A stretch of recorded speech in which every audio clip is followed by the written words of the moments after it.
यह सिर्फ 5,000 रुपये का सवाल नहीं था, यह एक राजा के विश्वास का सवाल था। 5 साल पहले उन्होंने एक गरीब की आंखों में सच्चाई देखकर अपना खजाना खोल दिया था, मगर 5 साल बाद वह सच्चाई एक झूठ का बुलबुला साबित हुई। हर बार राजा के जाने पर बहाना, टाल मटोल। आज राजा ने कसम खा ली थी कि वह या तो अपना धन लेकर लौटेंगे या उस धोखे का हिसाब। लेकिन जब वे कर्जदार के घर पहुंचे तो उन्हें कोई आदमी नहीं मिला, बल्कि मिली एक छोटी सी दार्शनिक। राजा ने पहला सवाल दागा, तुम्हारे पिताजी कहाँ हैं? और उस लड़की का पहला जवाब ही राजा को यह सोचने पर मजबूर कर गया, क्या मैंने सिर्फ 5,000 रुपये नहीं बल्कि अपनी समझदारी भी दांव पर लगा दी है? तो चलिए शुरू करते हैं। एक गरीब आदमी था। एक दिन वह राजा के पास गया और बोला, महाराज, मैं आपसे कर्ज मांगने आया हूँ, कृपा कर आप मुझे 5,000 रुपये दें। मैं 5 वर्ष के अंदर आपके रुपए वापस कर दूंगा। राजा ने उसकी बात पर विश्वास कर उसे 5,000 रुपये दे दिए। 5 वर्ष बीत जाने के बाद भी जब उस व्यक्ति ने राजा के 5,000 रुपये नहीं लौटाए, तब राजा को मजबूरन उसके घर जाना पड़ा। लेकिन वहां वह व्यक्ति नहीं मिला। जब भी राजा वहां जाता, बहाना बनाकर उसे वापस भेज दिया जाता। एक दिन फिर राजा उस व्यक्ति के घर गया। वहां और कोई तो नहीं दिखा, एक छोटी लड़की बैठी थी। राजा ने उसी से पूछा, तुम्हारे पिताजी कहाँ हैं? लड़की बोली, पिताजी स्वर्ग का पानी रोकने गए हैं। राजा ने फिर पूछा, तुम्हारा भाई कहाँ है? लड़की बोली, बिना झगड़ा के झगड़ा करने गए हैं। राजा के समझ में एक भी बात नहीं आ रही थी, इसलिए वहां फिर पूछता है, तुम्हारी माँ कहाँ है? लड़की बोली, माँ 1 से 2 करने गई हैं। राजा उसके इन उल जवाब से खिंच गया। वह गुस्से में पूछता है, और तुम यहाँ बैठी क्या कर रही हो? लड़की हंसकर बोली, मैं घर बैठी संसार देख रही हूँ। राजा समझ गया कि लड़की उसकी किसी भी बात का सीधा जवाब नहीं देगी, इसलिए उसे अब इससे इन बातों का मतलब जानने के लिए प्यार से बतियाना पड़ेगा।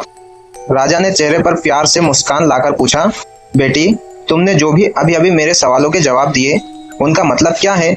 मैं तुम्हारी एक भी बात का मतलब नहीं समझ सका, तुम मुझे सीधे सीधे उनका मतलब समझाओ। लड़की ने भी मुस्कुराकर पूछा, अगर मैं सभी बातों का मतलब समझा दूं तो आप मुझे क्या देंगे? राजा के मन में सारी बातों को जानने की तीव्र उत्कंठा थी। वह बोला, जो मांगोगी वही दूंगा। तब लड़की बोली, आप मेरे पिताजी का सारा कर्ज माफ कर देंगे तो मैं आपको सारी बातों का अर्थ बता दूंगी। राजा ने कहा, ठीक है, मैं तुम्हारे पिताजी का सारा कर्ज माफ कर दूंगा, अब तो सारी बातों का अर्थ समझा दो। लड़की बोली, महाराज, आज मैं आपको सारी बातों का अर्थ नहीं समझा सकती, कृपा कर आप कल आए, कल मैं जरूर बता दूंगी। राजा अगले दिन फिर उस व्यक्ति के घर गया। आज वहाँ सभी लोग मौजूद थे। वहाँ आदमी, उसकी पत्नी, बेटा और उसकी बेटी भी। राजा को देखते ही लड़की ने पूछा, महाराज, आपको अपना वचन याद है ना? राजा बोला, हाँ मुझे याद है। तुम अगर सारी बातों का अर्थ बता दो तो मैं तुम्हारे पिताजी का सारा कर्ज माफ कर दूंगा। लड़की बोली, सबसे पहले मैंने यह कहा था कि पिताजी स्वर्ग का पानी रोकने गए हैं। इसका मतलब था कि वर्षा हो रही थी और हमारे घर की छत से पानी टपक रहा था। पिताजी पानी रोकने के लिए छत को छा रहे थे, यानी वर्षा का पानी आसमान से ही गिरता है और हम लोग तो यही मानते हैं कि आसमान में ही स्वर्ग है। बस पहली बात का अर्थ यही है। दूसरी बात मैंने कही थी कि भैया बिना झगड़ा के झगड़ा करने गए हैं। इसका मतलब था कि वे रेंगनी के कांटे को काटने गए थे। अगर कोई भी रेंगनी के कांटे को काटेगा तो उसके शरीर में जहां तहां कांटा गड़ ही जाएगा, यानी झगड़ा नहीं करने पर भी झगड़ा होगा और शरीर पर खरोंचे आएंगी। राजा उसकी बातों से सहमत हो गया। वह मन ही मन उसकी चतुराई की प्रशंसा करने लगा। उसने उत्सुकता के साथ पूछा, और तीसरी चौथी बात का मतलब बेटी? लड़की बोली, महाराज, तीसरी बात मैंने कही थी कि माँ 1 से 2 करने गई हैं। इसका मतलब था कि माँ अरहर दाल को पीसने, यानी उसे 1 का 2 करने गई हैं। अगर साबुत दाल को पीसा जाए तो 1 दाना का 2 भाग हो जाता है, यानी यही था 1 का 2 करना। रही चौथी बात, तो उस समय मैं भात बना रही थी और उसमें से एक चावल निकाल कर देख रही थी कि भात पूरी तरह पका है कि नहीं। इसका मतलब है कि मैं एक चावल देखकर ही जान जाती कि पूरा चावल पका है कि नहीं, अर्थात चावल के संसार को मैं घर बैठी देख रही थी। यह कहकर लड़की चुप हो गई। राजा सारी बातों का अर्थ जान चुका था। उसे लड़की की बुद्धिमानी भरी बातों ने आश्चर्य में डाल दिया था। फिर राजा ने कहा, बेटी तुम तो बहुत चतुर हो, पर एक बात समझ में नहीं आई कि यह सारी बातें तो तुम मुझे कल भी बता सकती थी, फिर तुमने मुझे आज क्यों बुलाया? लड़की हंसकर बोली, मैं तो बता ही चुकी हूँ कि कल जब आप आए थे तो मैं भात बना रही थी। अगर मैं आपको अपनी बातों का मतलब समझाने लगती तो भात गीला हो जाता या जल जाता, तो माँ मुझे जरूर पीटती। फिर घर में कल कोई भी नहीं था। अगर मैं इनको बताती कि आपने कर्ज माफ कर दिया है तो ये मेरी बातों का विश्वास नहीं करते।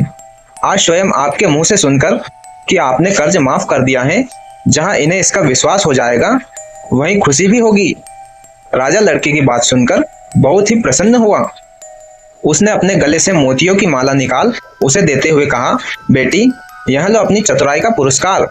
तुम्हारे पिताजी का कर्ज तो मैं माफ कर ही चुका हूँ। अब तुम्हें या तुम्हारे घर वालों को मुझसे बहाना नहीं बनाना पड़ेगा। अब तुम लोग निश्चिंत होकर रहो। अगर फिर कभी किसी चीज की जरूरत हो तो बेझिझक होकर मुझसे कहना। इतना कहकर राजा लड़के को आशीर्वाद देकर चला गया। लड़की के परिवार वालों ने उसे खुशी से गले लगा लिया। यह कहानी आपको कैसी लगी? क्या आप भी इस लड़की की चतुराई से प्रभावित हुए?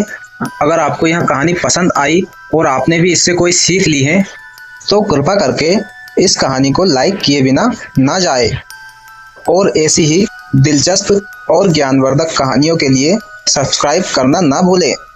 आपका समर्थन हमें और अच्छी कहानियाँ लाने के लिए प्रेरित करता है।